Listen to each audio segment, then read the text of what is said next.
ফুটবলকে বিদায় জানালো নেইমার জুনিয়র। মাঠের জাদুকর নেইমার এমন কঠিন সময়ে তার পাশে এসে দাঁড়িয়েছেন ব্রাজিলের কিংবদন্তি ফুটবলার রোনালদিনো। এক বিশেষ ভিডিও বার্তায় নেইমারকে অবসর ভেঙে আবারও জাতীয় দলে ফেরার জোরালো অনুরোধ জানিয়েছেন তিনি। নেইমারকে উদ্দেশ্য করে রোনালদিনো সরাসরি বলেন, এখন কোনো অবসরের সময় নয়, নিজেকে প্রস্তুত করো 2030 বিশ্বকাপের জন্য। সম্প্রতি একটি ম্যাচে ব্রাজিলের বিদায়ের পর নেইমারের অঝরে কান্না হৃদয় ভাঙ্গা মুহূর্ত ছুঁয়ে গেছে কোটি ভক্তের হৃদয়। ঠিক সেই মুহূর্তে নেইমার জুনিয়রের পাশে এসে দাঁড়ালেন সাম্বা ফুটবলের এই সাবেক মহাতারকা। তিনি মনে করিয়ে দিলেন, ব্রাজিলের জার্সিতে নেইমারের গল্পটা এখনও শেষ হয়ে যায়নি। শুধু রোনালদিনো নয়, ফুটবল বিশ্বে বড় বড় তারকা মহাতারকা থেকে শুরু করে ক্রীড়াঙ্গনের বাইরে অসংখ্য মানুষও নেইমারের এই কান্নায় আবেগ ধরে রাখতে পারেননি।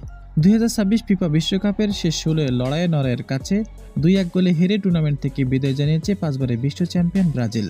রেফারির শেষ বাঁশি বাজার সঙ্গে সঙ্গেই কান্নায় ভেঙে পড়েন নেইমার জুনিয়র। তার অশ্রুসিক্ত চোখের ছবি মুহূর্তেই ছড়িয়ে পড়ে সামাজিক যোগাযোগ মাধ্যমে, যা ছুঁয়ে যায় কোটি কোটি ফুটবল প্রেমিকদের হৃদয়ে। ম্যাচ শেষে এক আবেগঘন বার্তায় নেইমার বলেন, আমি বারবার চেষ্টা করেছি, আমার যাত্রা শুরু হয়েছিল এই মেটলাইফ স্টেডিয়ামে, আর এখানেই শেষ করলাম। এখন সব শেষ, ওই হলুদ জার্সিতে আমার আর কখনোই ফেরা হবে না।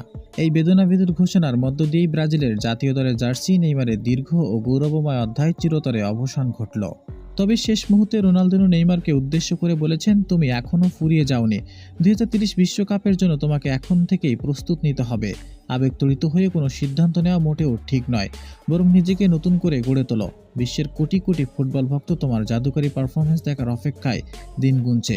এই মুহূর্তে তোমার বিদায় নেওয়াটা বিশ্বজুড়ে থাকা কোটি ভক্ত সমর্থকদের হৃদয়ে এক চরম হতাশা অন্ধকারের অধ্যায় হিসেবে গণ্য হবে।